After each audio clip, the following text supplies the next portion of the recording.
Dan, we have a very special episode of the Best Empire in the Land. We're back. It's Monday.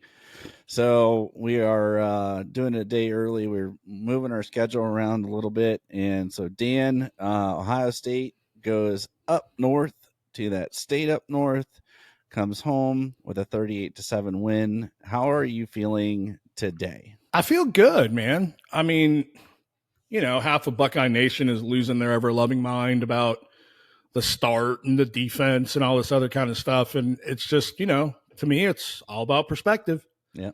In my opinion, the defense pitched a shutout. Yep. They gave up a one-play, 12-yard drive on the heels of the first glimpse of Kansas State will that we've seen this year. Was there some yards in the first half? Sure. But I'll get into it more as we go along, but yeah, I feel good about it. Yeah. 38-7, the final. I thought Michigan State had a good game plan. I think that Aiden Childs is a great athlete. I think Michigan State, I even commented on one of their boards. I think it was their Barstool board on Twitter. I just said, hey, you guys give it time, give Jonathan Smith time, give him another year. You guys are going to be competitive. It's okay. And I actually even went on to say that I think that they'll beat Michigan this year if they don't turn the ball over. I put that in our text thread as well.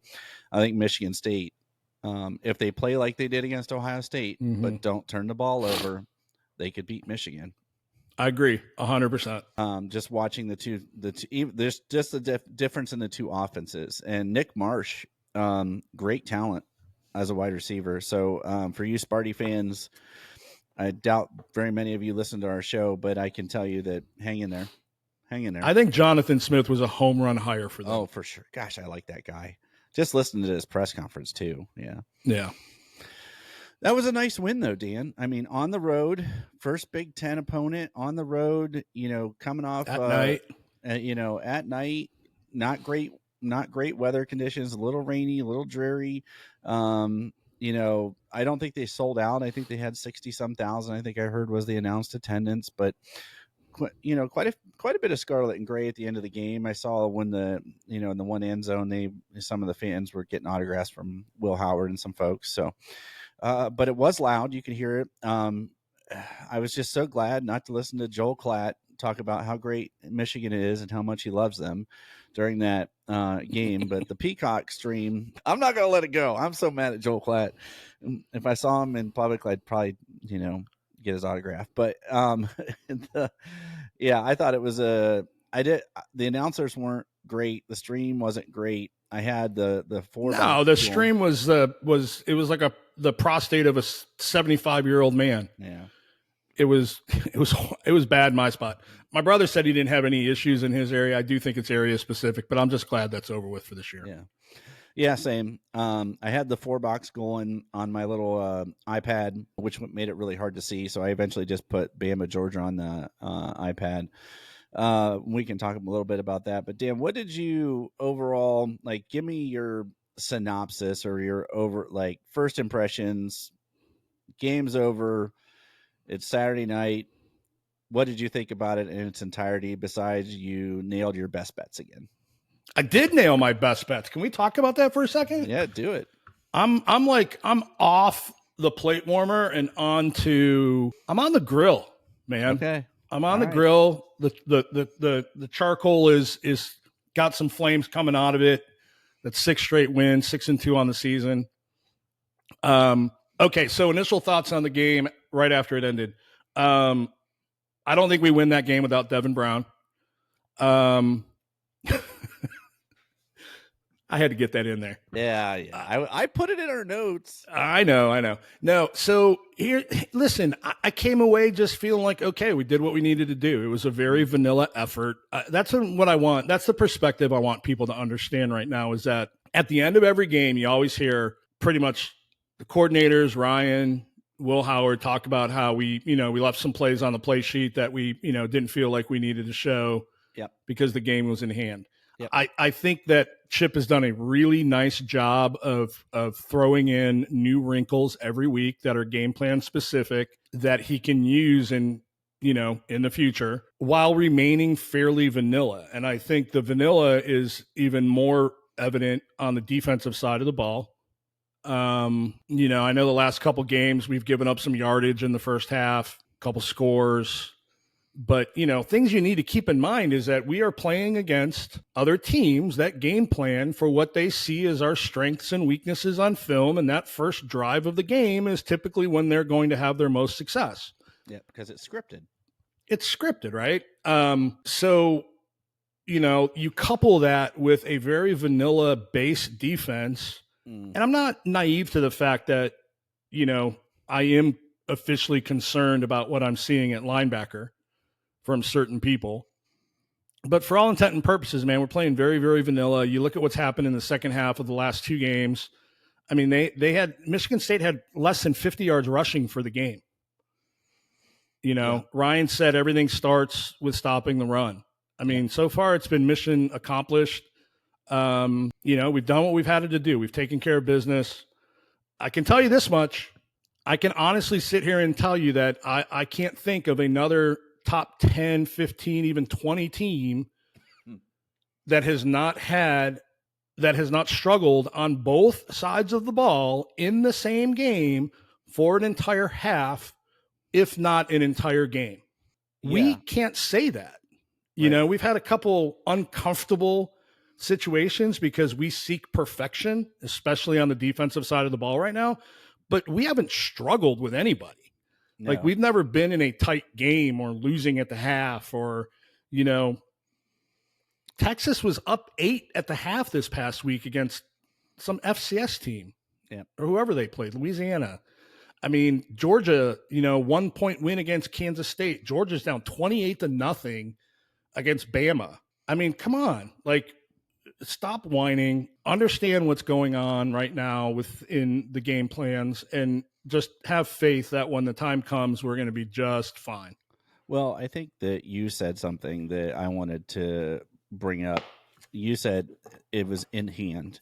The game was so in hand that we, at the very first play of the fourth quarter, our backups were in against a Big Ten opponent on the road at night.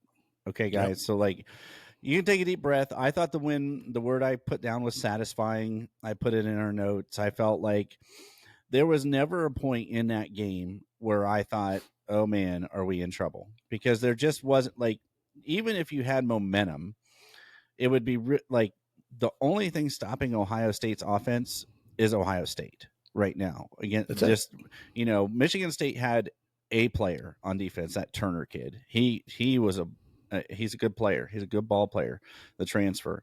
I like him a lot. He came with Jonathan Smith, I think. But he made play after play after play. And then that kid that came from the running back, he was originally from UMass. He was originally. He got crystal balled to us. Yeah. He runs with authority. I like the way he runs the football. But yeah, they had some stuff going on up there. I thought their offensive line did as well as they could. I thought Caden McDonald really showed out quite a bit, and I think he should be the third guy off the bench for our tackles. But we can talk a little bit more about that. But yeah, the game was in hand. So Dan, if you're again, it wasn't perfect. I feel like they kind of got punched in the nose a little bit on that first drive, and then they were like, okay, well, let's go then if this is how it's going to be. And that's exactly what happened. So game balls, Dan, who's your game ball? Who's getting your game ball on offense? Well, I'm going to go with on offense, it's got to be JJ. Okay. I mean, he just, I thought Emeka had a really nice game again. His blocking was fantastic. Yep. From the flash perspective, I'd give it to, JJ. Okay. I mean, that drive at the end of the half, I mean, he had the one-handed grab with two guys draped all over him. I don't know if you've seen that picture, but the guy's hand was literally inside his face mask, covering his face as he was catching the ball with one hand. Mm-hmm. And then, the throw from Dev, it was a spectacular throw. I posted about this. Of course, there's a faction of the fan base out there that won't ever give Devin Brown credit for anything. That was not a bad throw. Quite frankly, No. that was a dime. You Yeah. know, the reason JJ had to catch that with one hand is not because it was overthrown. It's because the guy was hanging on his other hand. You know, so I mean, if that guy's not hanging on JJ because JJ beat him off the ball, JJ catches that with two hands in his face, walking into the end zone. Dev did a really nice job avoiding the pressure, stepping up and to the right a little bit. He felt that coming, got rid of the ball quickly. Trey was fantastic, picked up that backside blitz. Yeah. I mean, that was just a great, a great play, great end of the half. Great team effort. I probably would have felt a little different about the game if we kicked a field goal there, but huge props to Dev. He came in, and I think it speaks a lot about the fact that Ryan went with him there twice. And what I mean by that is when Michigan State called the timeout, Will was eligible to come back in. Mm-hmm. I actually told my son that sitting on the couch. I was like, the starter should come back in. And he's like, oh. And Ryan, at that point, they had made the play call. They had talked about what needed to be done. If it's not there, throw it away, live for the field goal. Don't take a sack, whatever. And he felt confident enough. And I can't help but think it was a little bit of a test, to see how Devin responded to that. Yep. But who didn't come in that situation? Aaron Noland. Was Julian Sayin. Okay, can we stop the nonsense? Can let me ask you this honest question. Mm-hmm. If the reports are true that we're hearing from practice, which is Julian flashes, immense arm talent, but he's turning the ball over a lot, and he's struggling with the run read game. If Julian got put into the game for an extended period of time and turned the ball over and made the wrong reads to kill a drive and have losses in the run game, how long would it take this fan base to turn on him as they did Devin Brown? One drive, 2 drives max, and they'll be clamoring for Aaron Noland. So is it possible, just stay with me here, okay? Is it possible that the $13 million head coach and the former NFL head coach might know what they're doing with the kid? Just a little bit. And might know what's happening in practice better than any of us do. Doesn't mean he's not the future. It just means he's not the guy right now. And it's just the nonsense behind it is just, I'm just over it. Yeah. Well, I listened to, I don't know if you listened to Ryan Day's post-game presser, but he basically said what you said, that he told Devin, put it where nobody can get it or throw it away. Yeah. And or only JJ can get it. Yeah, only JJ can get it. And so, like, that is a brilliant throw. And I actually tweeted it that reminded me of Dwayne Haskins coming in when JT Barrett got hurt and threw that dime on the sideline to Austin Mack, and everybody was like, whoa, who's this guy? Yeah. I mean, that was a rip. I mean, that was a great throw. And the way Devin manipulated the pocket, so he steps to his right, Trey picks up the backside blitz, and Dev throws that dime, man. Like, that was, I mean, textbook. And you can't help but think that's JJ and Dev at practice right there. Yeah.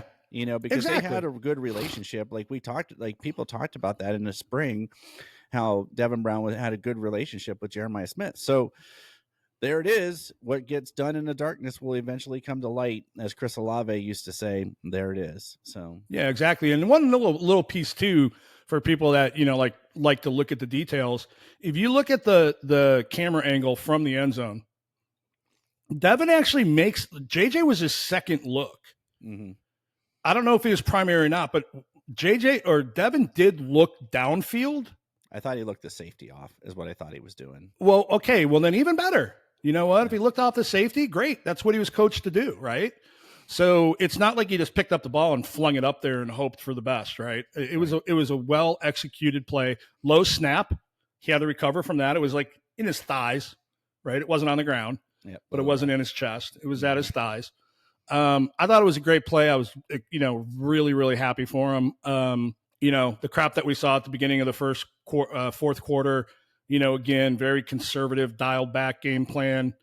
They're not letting him throw downfield, Yeah.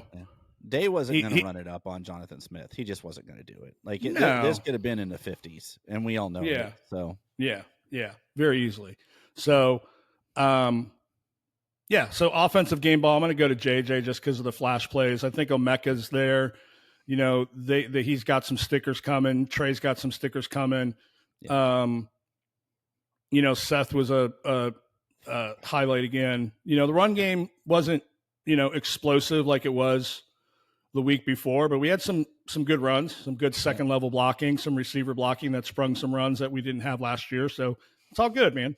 Yep. I love Seth McLaughlin. Oh Man, yeah, like I just love that kid, man. He just fits in with this team. He fits in with the state of Ohio. So he's got offensive game ball for he's got a me. hog's feel, doesn't it? Yeah, Doesn't he it to him? does. He's I a little just love it. sloppy. I just love He's it. got the receding hairline. Yeah. He's a I little just love it. sloppy. His belly jiggles a little bit Yeah. when he's puffing his chest out. I love it, Yeah. man. Yeah, I just love it. He's such a great guy. So offensive game ball for me goes to Travion Henderson. Blitz pickup, ran the ball well, ran with authority. I like the hurdling. Just please don't get hurt.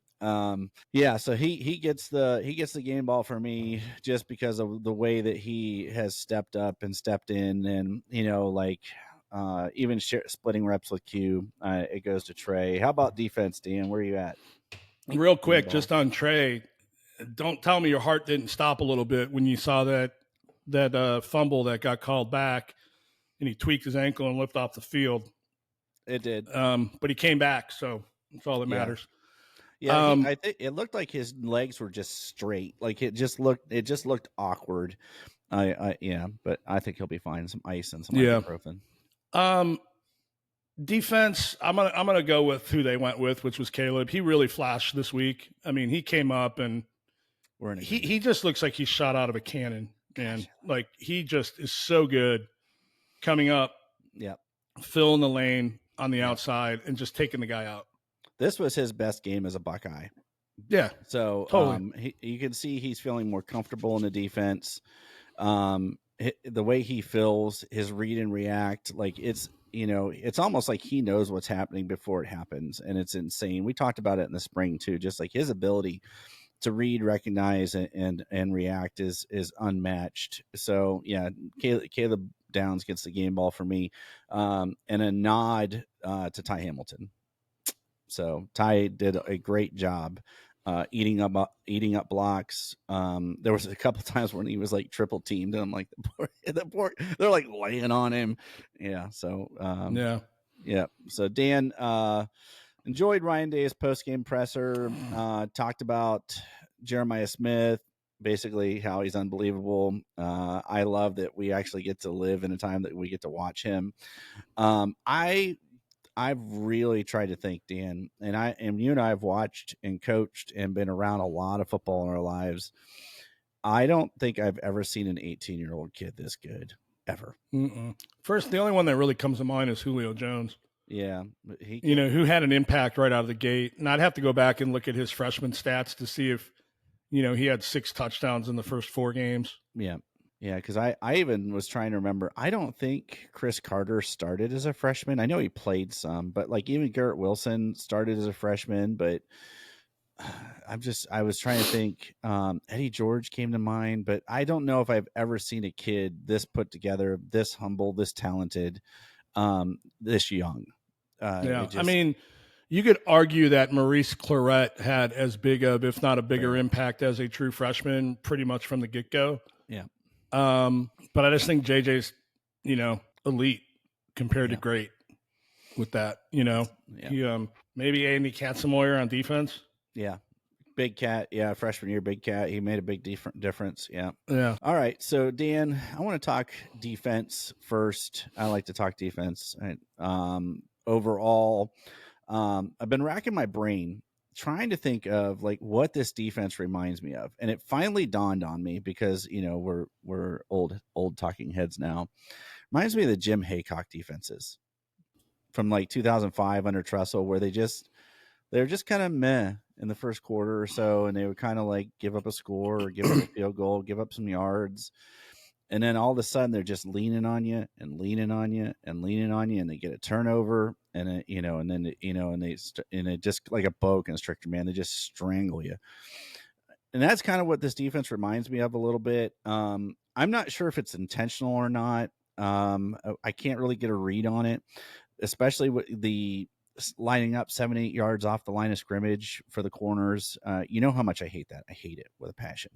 Like I've talked about it for the last 2 years. I hate that. I hate free yards, but it has to be under instruction to not give up the big play. Dan, I give me your take. I now they did do now in the second quarter. They started pressing again. About 10 minutes left in the second quarter, they started press coverage again and went with the 2 deep safeties and Lathan Ransom. So they came out with 3 linebackers. I don't know who said they would do that, but they started the game with that. And somebody made fun of me on this show about it. Yeah, and it had Arvell in the middle. Yeah, shocker. Somebody else said that on this show. Yep. Just teasing you, man. But what did you think? Where are we at with this defense? Well, listen, the alignments that are driving some of us a little nuts are happening enough to tell me that that's what they're being coached to do.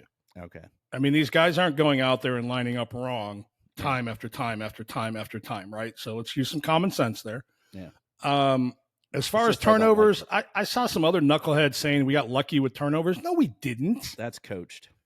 It's totally coached. From the first game of this year, we've seen people violently punching at the ball. Lathan Ransom, probably 2 or 3 times a game, I see him going in there. Arvell Reese, Hancock. Like, both of those turnovers were a result of taught technique. Yeah. And executing on it. You know, our buddy Luke said that his dad's always told him that opportunity comes as a result of preparation, right? So executed as they've been taught to do it, not lucky whatsoever. That's just silly. That play from Jordan Hancock on their tight end, though, with the hip tackle and the wrap and the rip, that's just pure hustle because he was beat. And he got back into the play and then forces that turnover. So shout out to Jordan Hancock for not giving up on the play. Yeah. And that turnover is a result of it. Yeah. But, you know, again, going back to the defense, they're doing what they're told to do. I think it's going to look, I don't know how different it's going to look this week against Iowa. I've got to watch a little bit of Iowa film and see if they're going to be getting the ball out and, you know, 0 1-step drops, or if our line's going to be able to eat this week. They've got a good running back, but I wouldn't be surprised to see us come out with 3 linebackers again against Iowa. And then I think we're going to see a completely different look, you know, in less than 2 weeks in Eugene. Yeah. So I had a weird stat for you. So they've already given up 10 sacks and lost 2 fumbles at the quarterback position for Iowa. So I don't think they're getting the ball out super quickly, but I was curious because, like, much like you, I wondered if are they going to do a 2-step drop, 1-step drop, hitch and go. And I don't know if their receivers have the speed and the separation to do that either. No, I am predicting now that we will have a pick 6 on Saturday. Well, Burke almost had one for you on Saturday night, man. I thought he had an opportunity to cut that back in, but I think he just kind of. Caleb could have had one on a swing pass. Mm-hmm. He thought about it for a second, and then he just went with the safe play for a tackle for a loss. But I thought he was going to have one. Yeah. He made NFL plays all over the field, man. He just did. Yeah, he's so good. I mean, like I said, I think we'll have a pick 6 this weekend. I just think it's the type of quarterback and the type of scheme that, you know, allows for it. Somebody's going to jump an out route or something. Well, let's do linebackers, Dan. So Cody Simon made a heck of a play against Aiden Childs on that 4th and 3/4 of a yard. So, you know, I mentioned Ty Hamilton. He gets low, takes out the guards. And he made that play. Ty Hamilton made that play. That was all Ty Hamilton. And then Simon goes high, sticks Childs right in the chin, which you could tell he felt it because he just kind of stopped. Well, Childs, he made a mistake on that. I've never seen a quarterback try to quarterback sneak standing straight up before. Yeah, I think he was. I don't know if that had to do with what was going on down on the ground. There was nowhere to go. But I mean, all he needed to do was lunge forward, left or right. Yeah. You know? But Cody made a nice play. It was pretty. So linebackers. Yeah, where are you at? I'm concerned, man. Okay. I mean, I'm concerned with Sonny. I mean, I want to give the kid the benefit of the doubt that it's his fourth game ever playing linebacker, but he's slow, man. He's really, really slow, and he's getting caught, flat-footed too much from what I'm seeing. And for him to have gotten 42 snaps and Arvell only get 19, then again, Arvell's playing middle and Cody was playing well, so Arvell's not going to take snaps away from Sonny, so it's probably not a good comparison. But you could have moved Cody out to Will and brought Arvell in the middle. So Cody's played both before. Yeah, Cody. In the event that Simon continues the current trajectory, I think that he would move out to Will and Arvell would play at Mike. Yeah. If Sonny Styles continues to struggle. Yeah, I mean, they've made it clear Arvell is a Mike. He's not even repping at Will. No. Structured path to greatness is what Jim Knowles I love said. that.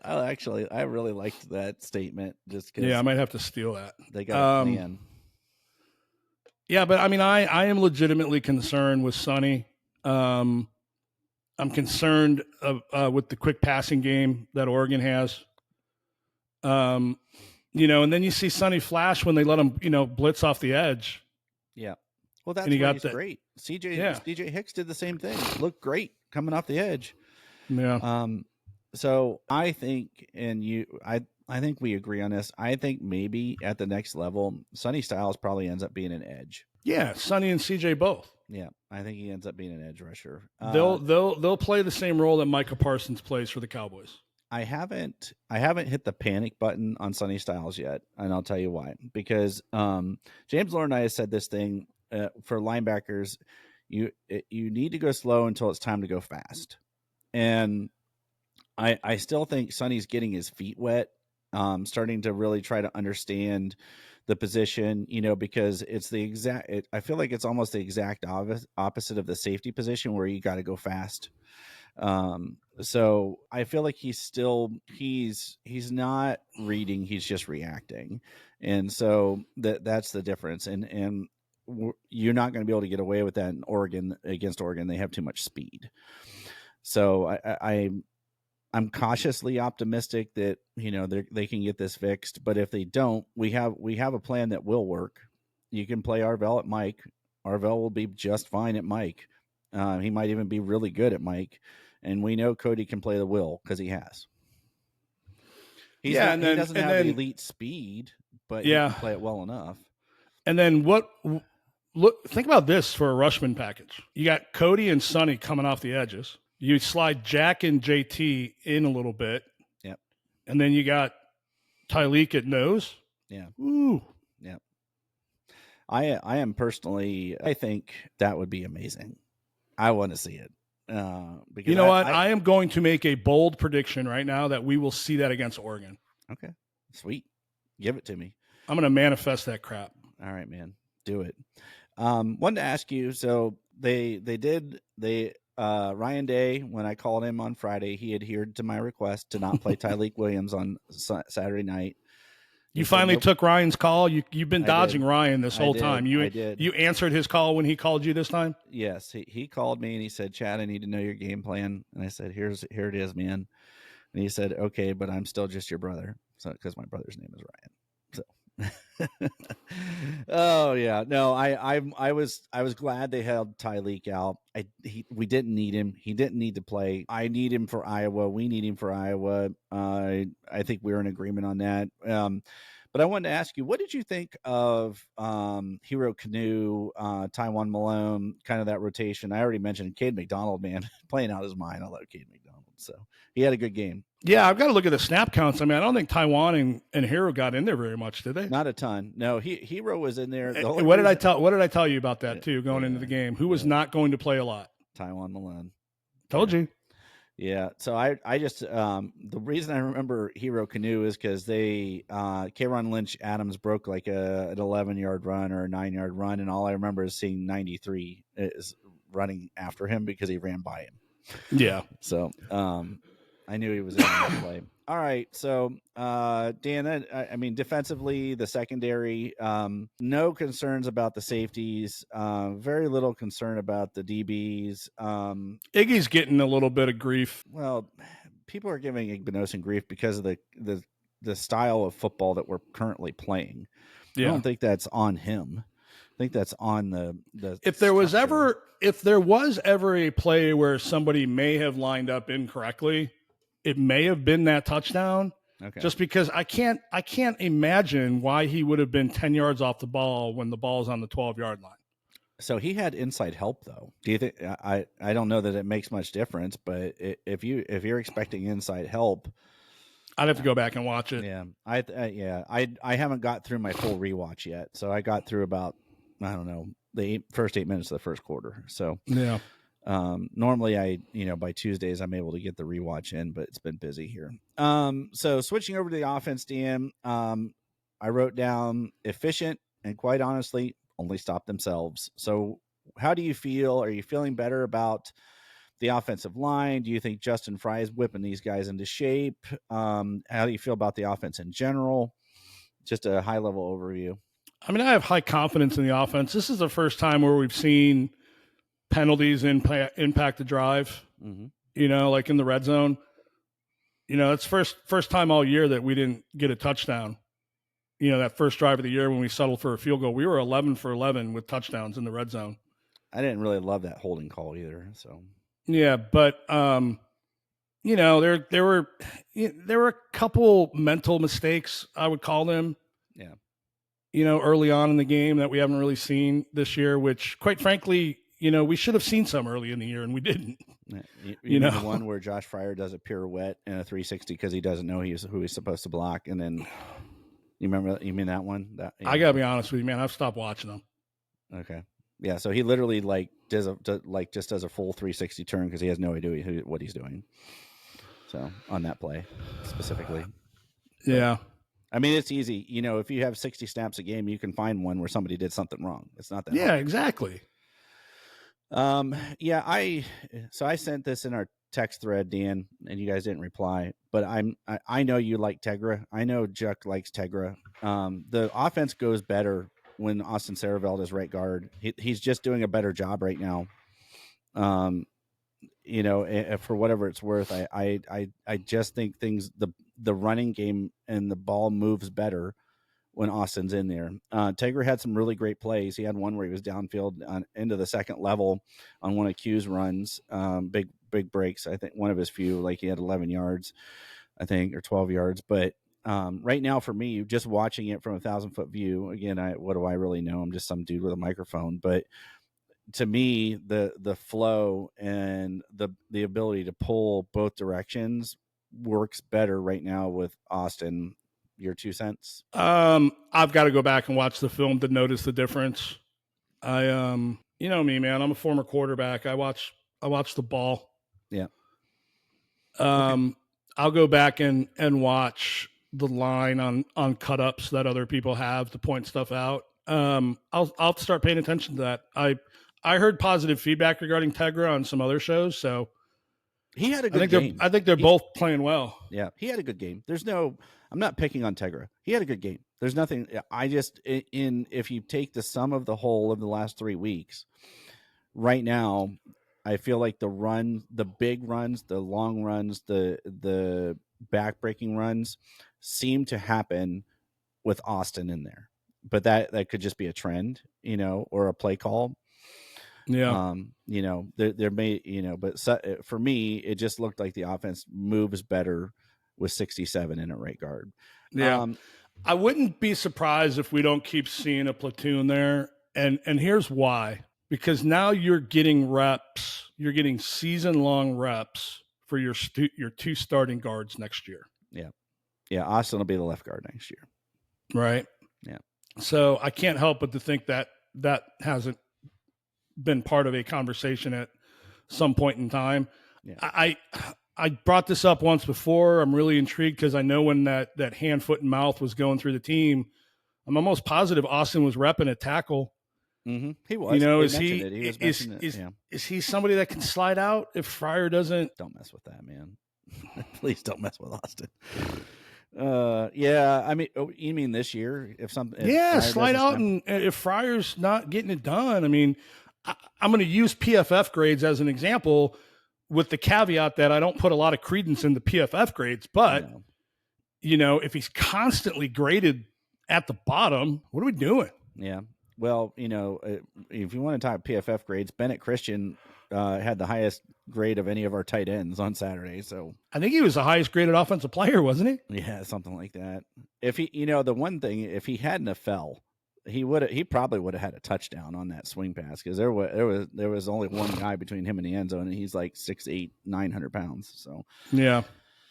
All right. So wide receivers, Dan. I thought Emeka had a great game, other than those couple drops. I think he got up in his head after he got rocked on that one play. I think he just, kind of got a little gun shy. But boy, when he pulled around, you talked about it in the spring, Dan, and kudos to you. You're like, hey man, Chip will pull wide receiver right into the hole and block. And sure enough, Mech pulls around in front of Trey into the hole and lays their linebacker out, just drops him.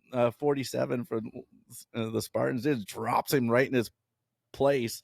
And so it was reminiscent of that block that Trey had against Akron in pass pro. It really. And so kudos to Mecca in that run game, and kudos to all the receivers, man. It is like we have reverted back to the Urban Meyer zone 6 days. Yes.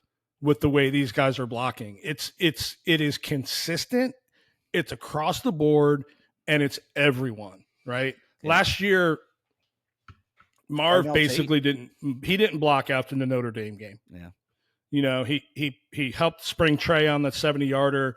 He got rolled up on, and after that, he was making business decisions the rest of the year. And quite frankly, that permeated throughout the room. But now you got JJ, you got Emeka, you got Carnell, you got Innis. Yeah. They're all blocking their asses off. Yeah. Bryson Rogers had a heck of a block late Saturday night too. So yeah, I mean, it's almost like it's almost back to the Zach Smith blocking days, honestly, if you want me to be, shoot you straight. Well, I was going to say that, but I don't want to get us canceled. So yeah, well, I own the show. So we own the show.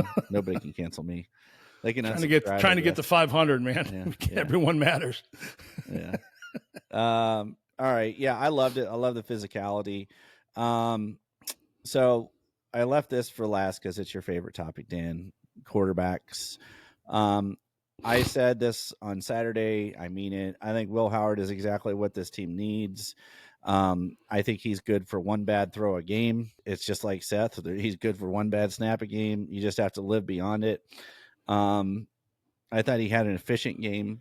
I thought he played within himself for the most part. The one comment I took away from Ryan Day, and I thought it was really interesting, and I want to make sure I don't misquote this. He said, it's really good to have somebody that can run when he needs to, or something along those lines. And I thought that was kind of a shot at Honda McCord. I don't know about you, but yeah, I'm sure it was.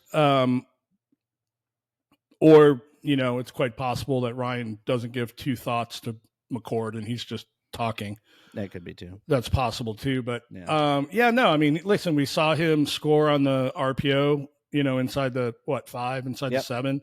Yep. That was a great pull. That was a great pull. Yeah. He's elite at that. That was a midline read too. That I think they left the tackle. Yeah, the 3-tech was left alone, and it was funny watching that film, man. Like that guy, he just froze. He knew. Well, he knew. It's like his feet. It's like his feet got stuck in quicksand, and he just froze and like, oh crap. Yeah. It was beautiful. It's exactly the way that play is designed to be executed. Listen, I still have my concerns. There seems to I don't know if he's being told not to. I know you watched the All-22 film. Mm-hmm. I don't have the time to do it right now. If you can keep your eyes open to see if there's people downfield wide open that he's just not going to, I'd like to know that. Okay.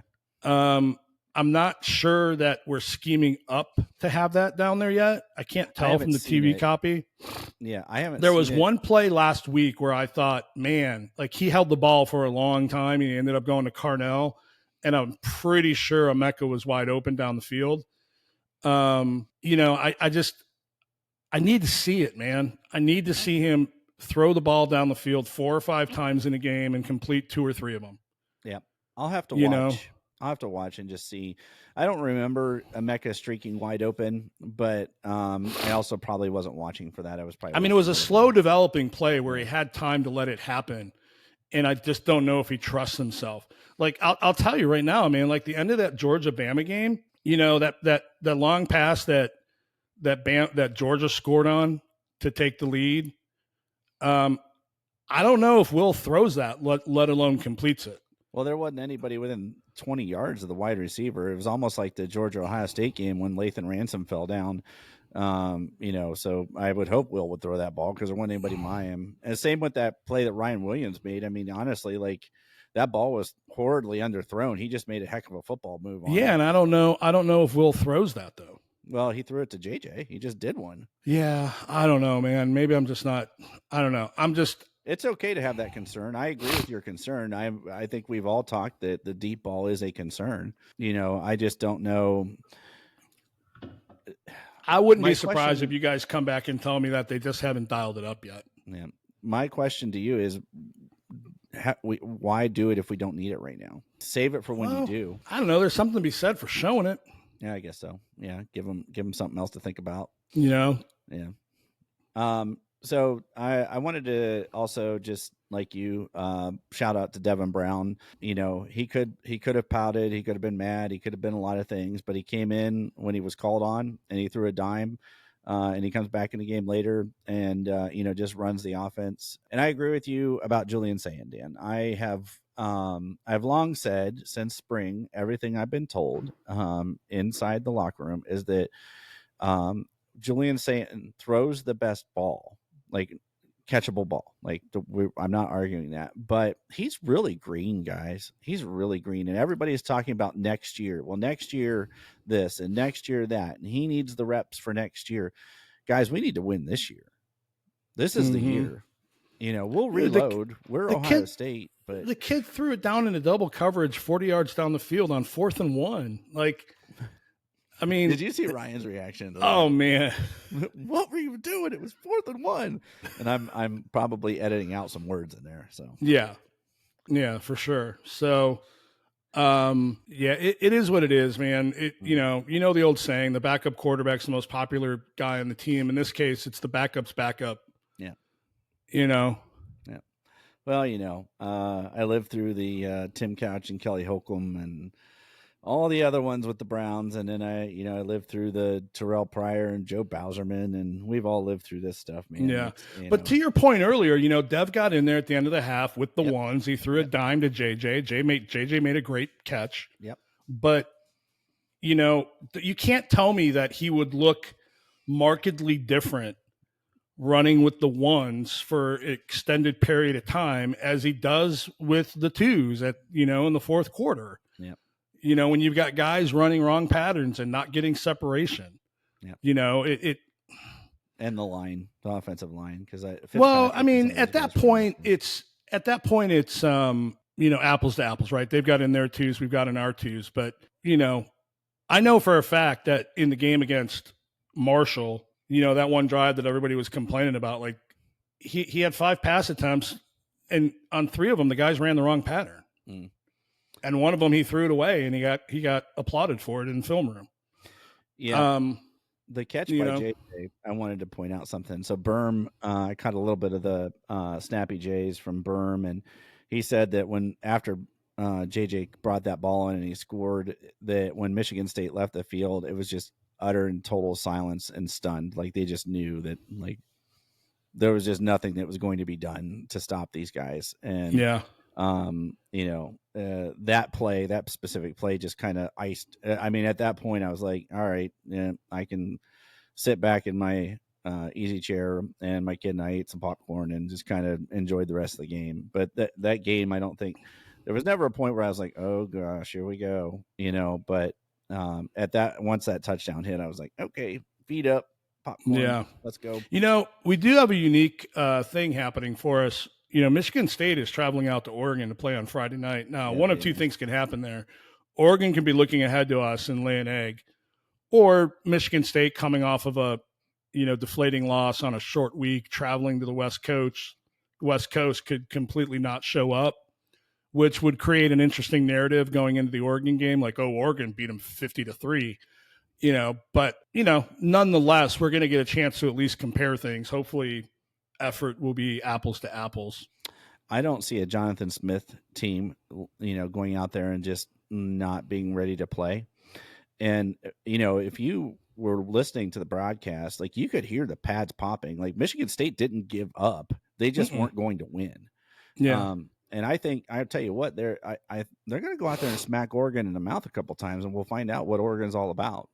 Yeah. Well, and Jonathan Smith played Dan Lanning the last 2 seasons, so he's got a little bit of familiarity there, right? Yep. So, I mean, honestly, let's see what happens when Oregon gets punched in the nose a little bit. Now, I don't think Michigan State has the athletes that Oregon does, but neither did Idaho. Yeah. So we'll find out. I think Michigan State's got the same kind of athletes as Boise. Yeah, fair. And Aiden Childs, man, if they're not watching him, he can break off a 60-yard run pretty easily. Yeah. Same thing I said about Michigan. If they don't turn the ball over and they use long, slow, methodical drives with that running game and the RPO, they can keep it close. All right, I Dan, agree. Any last thoughts on the victory on Saturday? No, man, it's a good warm up. We're gonna face our first real defensive test this week at home. It's gray uniforms. Yeah, at least it's at the shoe. At least it's 3:30 kickoff. That Iowa wave and everything with the mojo out there. Like, Iowa's just a tough place to play, man. Yeah. Yeah. That crowd, they're right on top of you too. They're right down on the field. And it's just loud. So I'm glad it's at home. Yeah. We'll preview that a little bit more on Friday. Yep. All right, guys. Well, thanks for hanging with us on a Monday, believe it or not. But you guys have a good rest of your week. Stay safe out there. We'll catch you on Friday for our game prep for Iowa. And as always, go Bucks.